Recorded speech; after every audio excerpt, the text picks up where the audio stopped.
Welcome to This is Fitness, the podcast for the bodybuilding and all things fitness, bringing you real life version of the fitness industry from people who've lived and breathed it. We explore new trends and serious topics while dispelling myths and calling out stupidity within the fitness industry. Jimmy and Chris offer their unique insight, delivered with healthy sarcasm. Let's crush those fitness goals together. This is Fitness. And now your hosts, Jimmy Sadek and Chris Thomas. Episode 5, Season 2, This is Fitness, with my boy Jimmy, as usual, every week. How are you, Jimmy? Jimmy's good. Is that a preface? No, I'm good. Jimmy's good. I'm fine. I'm fine. I'm just I've been tested the last fortnight with just others. I just feel like trades doing the recovery center. People in general, it's just yeah, it's just I'm just gonna learn to just not expect. I'll rephrase it. It's hard when you have to rely on other people to get things done when you can't do it yourself. And then you're going to try and then you have to micromanage or double check or triple check, and they fuck up and fix it. Time, waste more time. So I'm always a believer in get someone who can do things better than you to do it. Right. And those people don't do it properly. Like, fuck, man, I'm just wasting a lot of time now. But look, it's this week is better than last week, so it's good if it's okay. So one foot in front of the other. Correct. Yep. So it's all right. I'm as long. I'd rather just be getting annoyed at fuckwits online than people in real life. So this is fuckwit online week. Last week was real life people. So that's the theme for this week, fuckwit online week. I it's a common theme with us. At the moment, it's not okay, and I think it's a common theme because like the circle or the industry that we're in, it's just these people.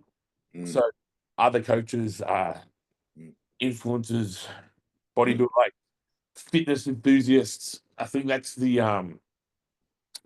look. That's the bed we sleep in. So there's obviously going to be more of those people around, and the more people that are around, there's going to be more that annoy you. It's true. But I realized that's in every industry.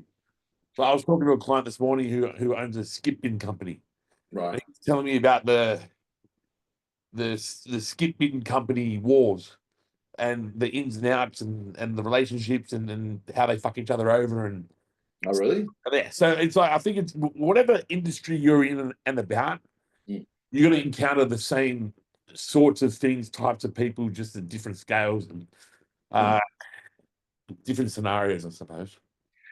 But there's definitely shit in every industry, every business. I think ours is just the problem is that social media has given people a very effective platform to make a fuckwit of themselves on a global stage. I think that's really quite amazing. I think mainly it's the platform. So back in the day, like especially when we're talking about the fitness industry, whatever, if you went and picked up a magazine or you read an article or watched an interview or watched a training DVD or whatever, right? Like you couldn't just go and make a training DVD. I mean, it would have to be a production. So there was like levels they're just steps that you'd have to follow. Like you just start training. You train in your garage with a friend or with your dad or whatever. You know what I mean? You're not filming it, you're just training. And then you go to a gym, and then you go to a gym, and the next step will be someone will come and tell you to go do a show. You do a show because you enjoy training, not because you want to go and do a show because you've seen all these shows online. It's more so because you've trained and now you look good from the training, you do a show. Then once you do a show, you might come last. All right, cool. Motivation to do better in the next show. Do you know what I mean? Not, and then it's all steps. Then you win a show. You win a show. Then you might be asked. You could go on go to a supplement store or a supplement company and say, "Hey, look, I just want a show. You want to help me out with a little bit of supplements?" And they might give you $100 a month or 10%. It was all in stages, and then when you finally got to a point that someone was asking you to do a photo shoot or to be in a magazine or whatever, right? Whereas now you can pick up your first dumbbell because you've seen a pretty girl do a show, or you've seen a guy hold up a trophy and a pretty girl's commented underneath it, and I want to do a show. So you can jump steps here. You know what I mean? And then with the jumping steps, everyone has a tendency to have a little bit of like a delusion of grandeur, A little. narcissistic type tendencies, and that in their mind they just elevate them to the top. Could you imagine, like, when we started competing, if we had that level of confidence? Like, I mean, man, I was winning state shows in the early days, and I didn't think I was any good at all. Like, now you got people coming sixth out of a 6-person lineup, and they think that they're the best person on the planet. Like, man, I would love to have some of that. No, because okay, you'd win a state show, but you wouldn't win nationals, right? So then you understand, okay, I'm not the best here, or I come first at Queensland. At nationals, I didn't place, right? Yeah, You'd know your spot because right. that's what you got given. You got given sixth. That was your spot. However, now the metric for success is different. You don't have to win or come top three or place well anywhere, or even do a show. All you need to do is count the likes, or count the likes that you've bought, or even some people. I've seen people just talk to 7 followers that they have, like they're on Channel 9. You know, like I don't know. But the main gripe this week is coaches now coach coaches on how to get clients. So whereas we laughed before, like you do a show, you become a coach. Okay. So you do a show, you become a coach. You might not even do that good at a show, you still become a coach. Those who don't do well on stage then become a coach. Now we're seeing those that don't know how to coach become a coach's coach because they're now business coaches and they're helping them get leads. What to do as a coach online, what to do as a coach on social media, what not to do. And I'm like, that was my main gripe this week.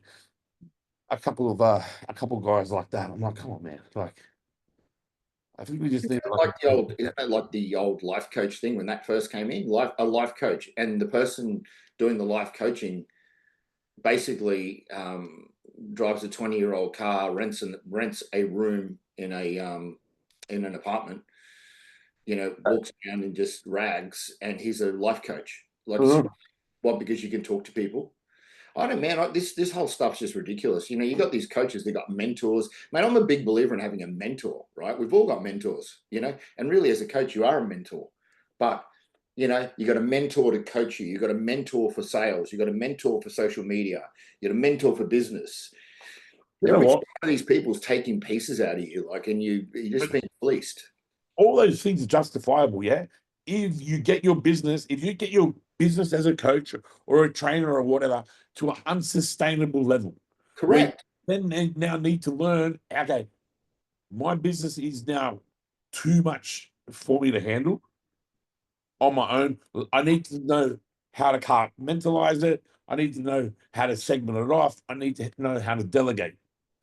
But the problem is they're getting these mentors or getting help when they haven't got 3 clients.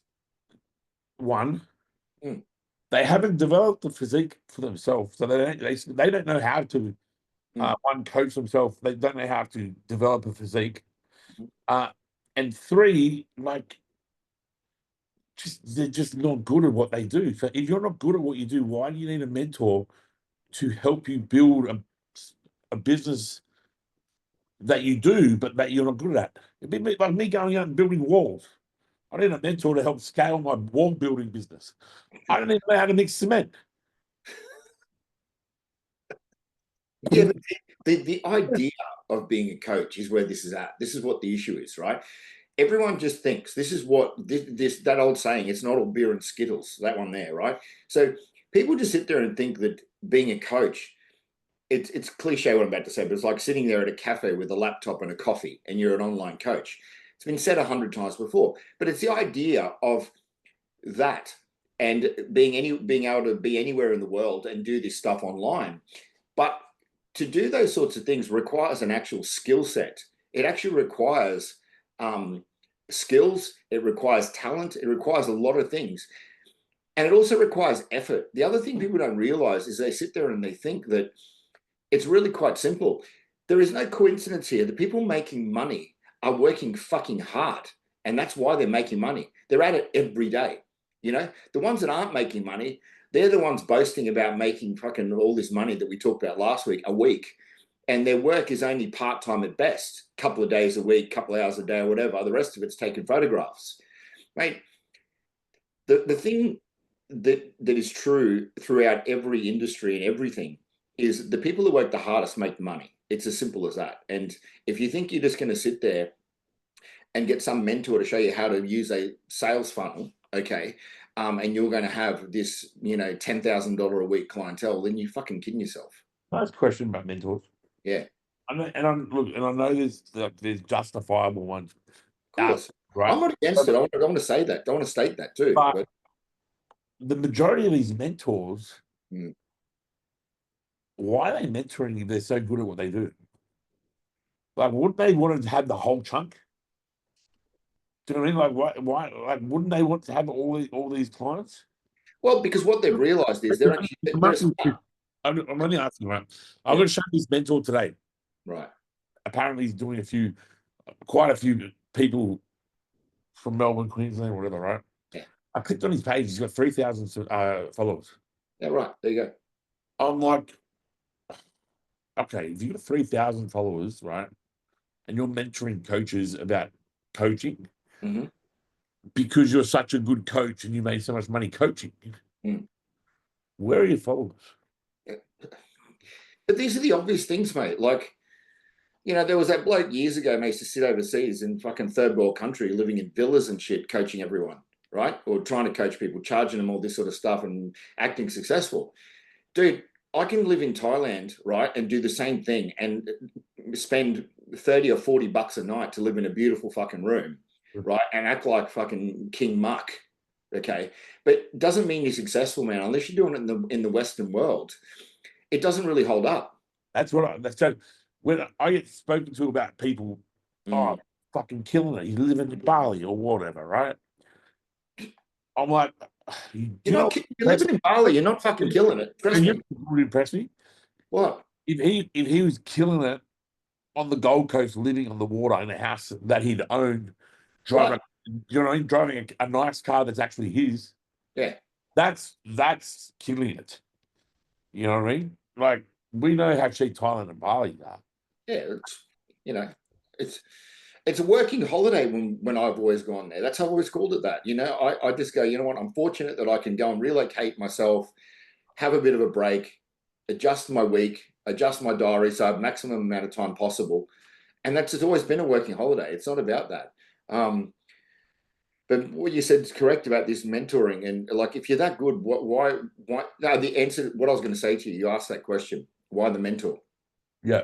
They're smart in a way. This is what I'm going to give them some credit for. They realize that they can't mix it with the coaching, right? Because the coaching is so oversaturated.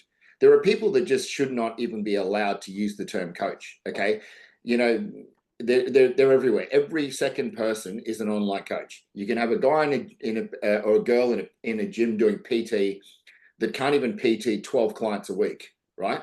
But yet they've got an online business too, apparently somehow. What the fuck are you coaching online? What do you have to sell online that you've got? So this guy realizes that he's shit at it. This guy, it's generally speaking, right? Yeah. The mentor, he realizes that He can't make it because there's so much competition and he's shit. So he's going to dive into the dreams of these people that can't make it, because the pool now, once upon a time, it was coaches with this giant athlete pool. Now there's millions of coaches with the same athlete pool. So now you've got the mentor coaching the coaches in this giant coaching pool that's been created. So it's actually quite smart in that regard. But once again, it doesn't mean that that person isn't a charlatan. You know what I'm stuff. you know what I'm gonna do? What's that? I'm gonna start mentoring mentors. You should do it. That's what I'm gonna do. I'm gonna skip mentoring coaches. Yep. I'm gonna go straight to the mentor. Just make a level above it. Do you know actually? Because okay, the majority of these mentors that aren't that good, but they say they're good. They had rubbish physiques. I saw one guy today. He had tits. Right. So what we could do is we could then, because all the athletes are eaten up by the bad coaches, and now all the bad coaches are eaten up by the mentors, we can just go straight and start coaching the mentors. With tits. Well, they won't have tits if we coach them. But prior. Hey, but that's like put that on your pre-thing questionnaire. Do you have tits? You jump up and down in front of the mirror. Do they move? And what would your mission statement be? We will coach the tits off you. It could be, look, at least we won't be bullshitting and bullshitting. But you can coach the tits off. You just look at it, you can't just get them cut out, for fuck's sake. Well, hey, or you can train them. Just turn them into trainees and give them bigger. Oh dear. Hey, but if a mentor was a good mentor, he could probably afford a pair of tits. Or get rid of a set. Be more impressive if he just put a set of tits on. That's distinguish himself from being a successful mentor. Okay, so anyone that ever sees just a mentor just with a big fake set of D's, know he's good at his job. He's good at getting leads. So it's interesting, like talking about this sort of stuff, because like Fiona is in Thailand at the moment. Hello, Fiona. And she's doing a prep over there, right? Which is just obviously a great environment to be doing it. And she was obviously a regular that goes to that part of the world and Fitness Street and things like that too. And the one thing that she said, and it's been happening for a while, but she goes, you can't actually even get round a gym anymore without the tripods there everywhere. It's actually, she reckons, even worse there. It's just gotten to the point where people are just traveling there. And once again, prove the point. They're going to a place where they can stay at cheaply, act like big shots, film themselves in Thailand when they're living on $20 a day, and just basically interrupting people who are actually there to fucking train. Like that street there, man, you've been there. That street there has got some of the most hardcore, fittest people that we've ever seen. Like, and whatever your discipline is, I'm not a CrossFitter, whatever. But mate, some of the people that are doing that sort of discipline in that street are ridiculous. And some of the fighters in there are ridiculous. And then now you've got this just component of people just getting in the road of people because they want to film their stupidity. So, look, and that's the thing. It's we'll blame social media, but with what's bad about social media comes with what's good about social media. So you got to kind of take. There you go. Two-sided blade. Negative. You got to take the negative, the shit, so to speak, with the good. All right, let's talk about something better. Shit coaches. Better. 2 weeks to the Arnold, even though we don't talk much bodybuilding. It'll literally be between Andrew Jack, Derek Lunsford, and Samson. Those. Yeah. Are you still sticking with your pick? What did I say? I was hoping you'd tell me because I forgot.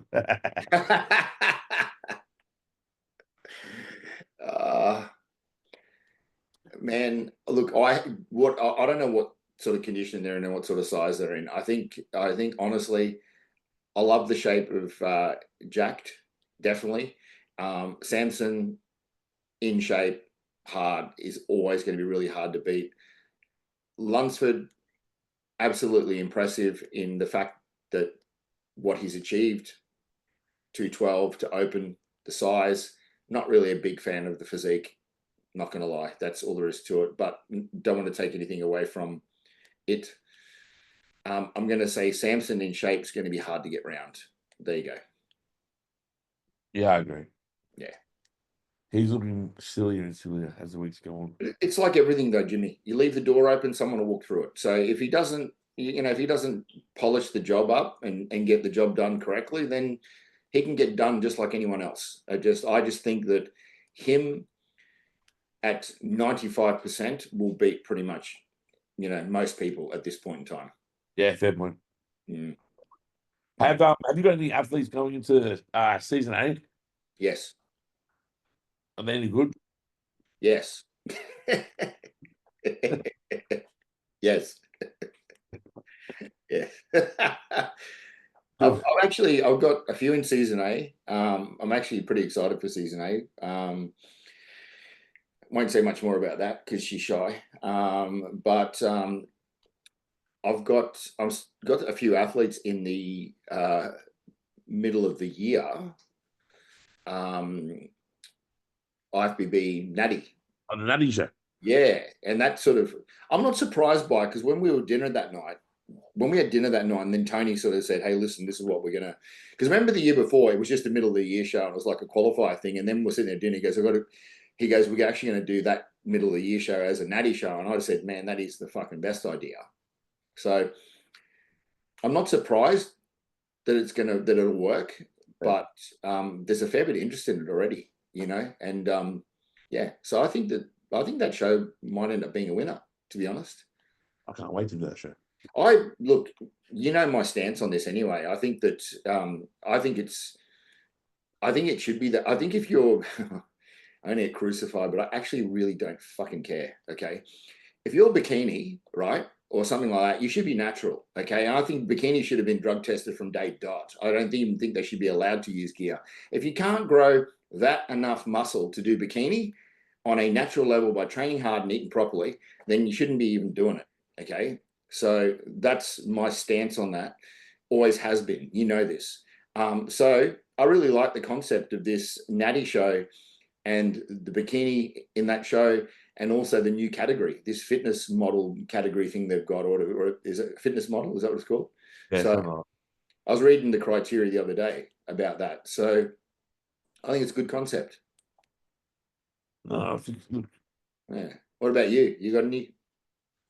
I got one for season 8. Have you? Yeah. I'm not chasing competitors at the moment. Yeah, It just bottlenecks too much at the end. If I get too many, then it's just too much time taken away from everything else. So if I can handle up to 5 quite easily, but 1, 2 here, there, I'm good, man. I'm like, because I'm doing backstage too, so I do a bit of a disservice to the guys if I'm having to roll around backstage, and then I can't pay as much attention to them as I should. Mm-hmm. Plus, look, to be fair, Gen Pop's so much better. Mm. But I might do the season B show. You might. Like, you compete in it. Yeah, I would. I could pass the drug test. Yeah, I reckon you could. Or blow it up. If that's how you'll pass it, by blowing the machine up. What would happen if the machine blew up? Then you pass. That's what happens. You pass. They can't give you a negative. The machine's blowing up. What? Okay, here's a scenario. What would you have to take within a week of taking a drug test for that show to blow the machine up?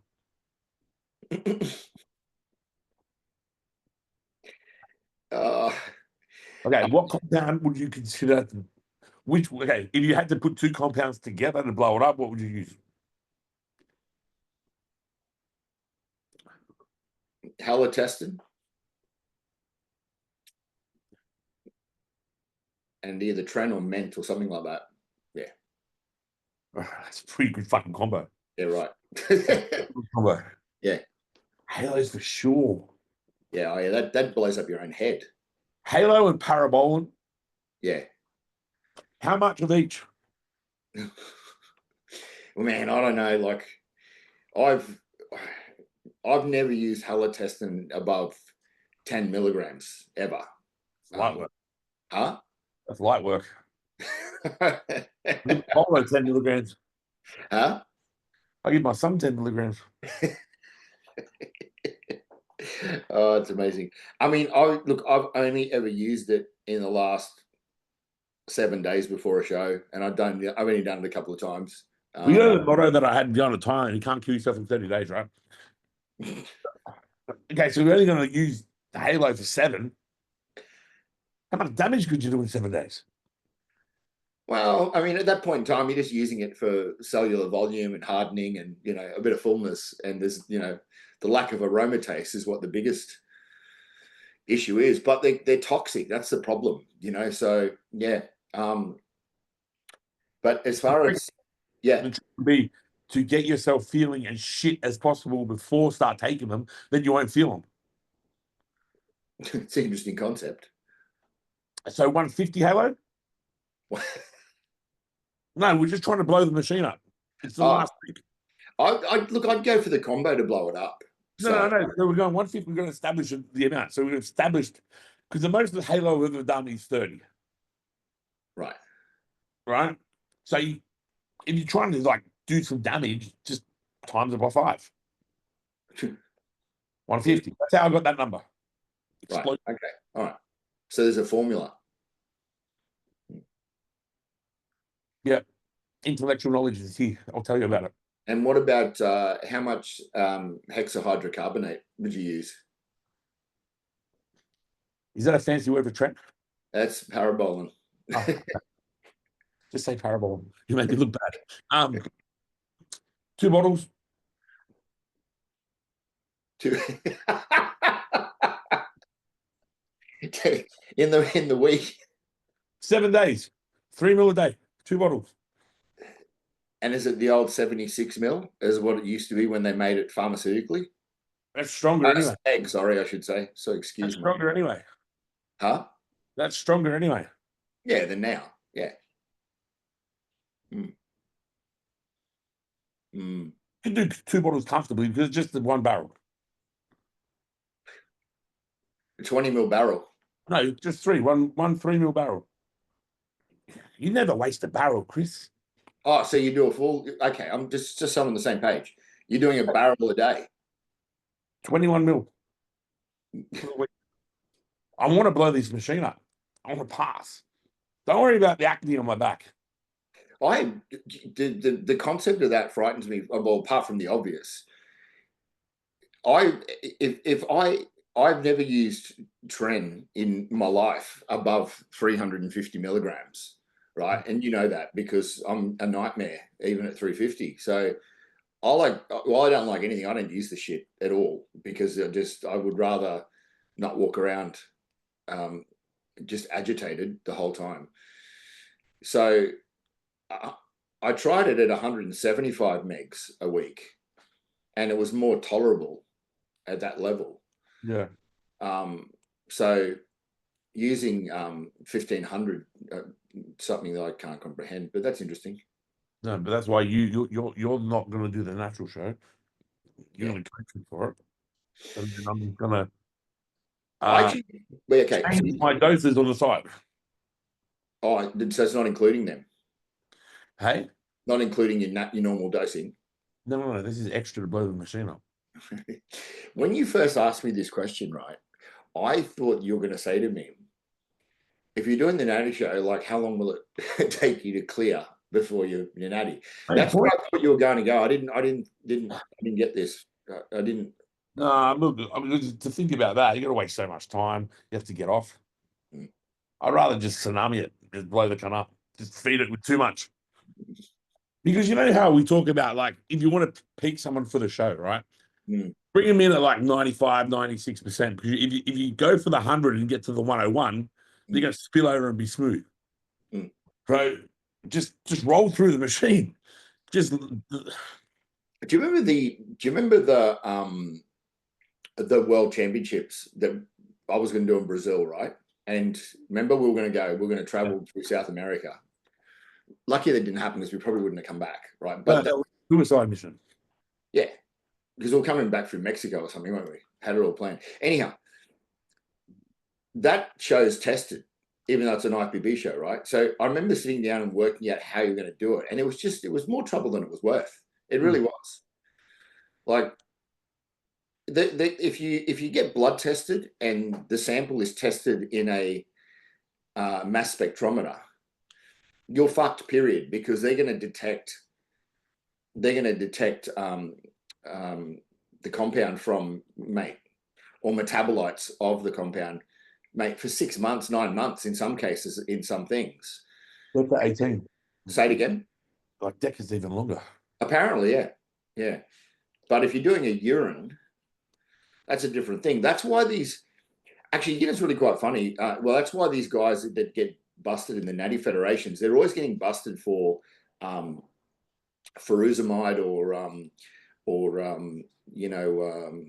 moduretics or something like that, because they're trying to just basically wipe it out with that.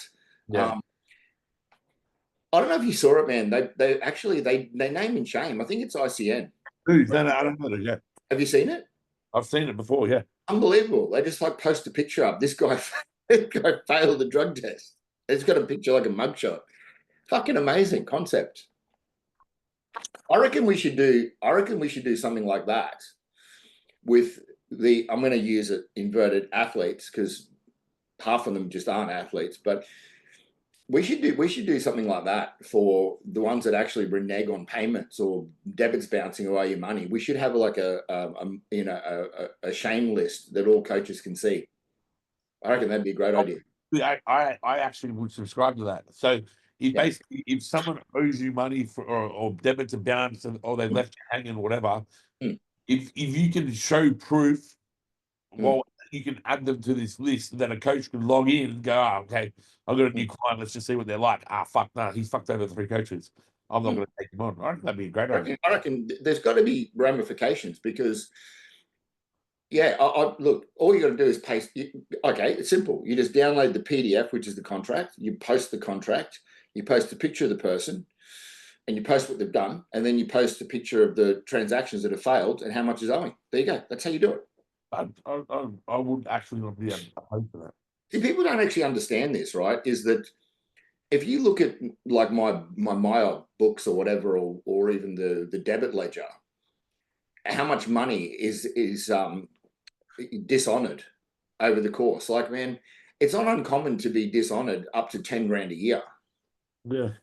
I mean, it's a lot of money. Yeah. And these, anyhow. So I think it's the business is not respected like it's a real thing compared to others. Like, you wouldn't go sign a car lease and just stop paying halfway through. Right. So in other words, so you sign up for a contest prep. Think about this. All right. Contest prep. You're signing up for the prep package. So let's say that package for that coach designated is 20 weeks designation, and it has a price, and you're paying that off. You've bought that package.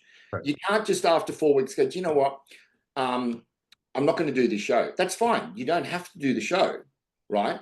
But you're still being coached for 16 weeks and paying for it because you've bought something. What people don't understand is, let's say that you are busy, right?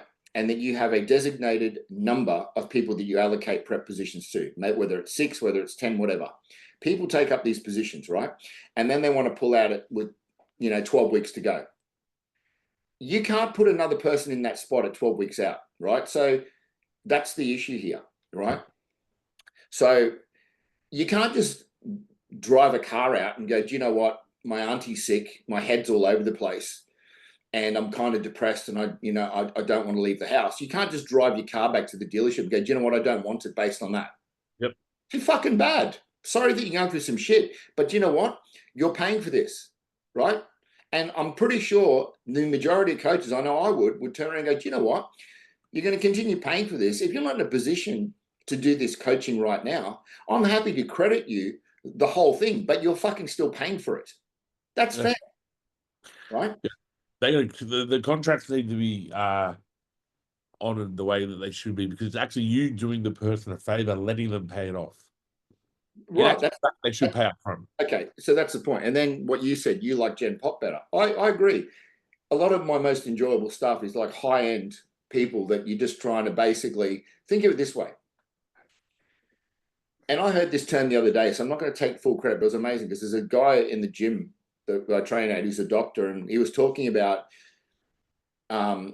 humans in general are in regress as they get older, obviously. So basically, he's trying to, with what he's doing with, training and, nutrition and just medicine and all these sort of things, he's trying to bring them from this regressive state back to a healthy state, which is what we are basically doing with coaching, and especially with this Gen Pop. These guys, let's say these guys are in their 40s and that, you're trying to bring them from the regressed state that they're in back to a state of health. Yep. So it's really quite enjoyable. These people also will always pay, right? And don't have an issue with paying because they're actually not an online coach, right?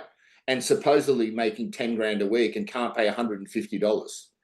Yeah, I know. You see what I did? And anyhow, so there's that aspect of it too, right? But you think about it, if you've got an athlete who is an online coach, who's making no money as an online coach, but is an online coach, and you're prepping them for a show, and your debit of $150 comes up this week, but they're out of trend, right? Where do you think the money's going? They're going to buy the trend over paying you. That's the issue here. True. There you go. I agree. So,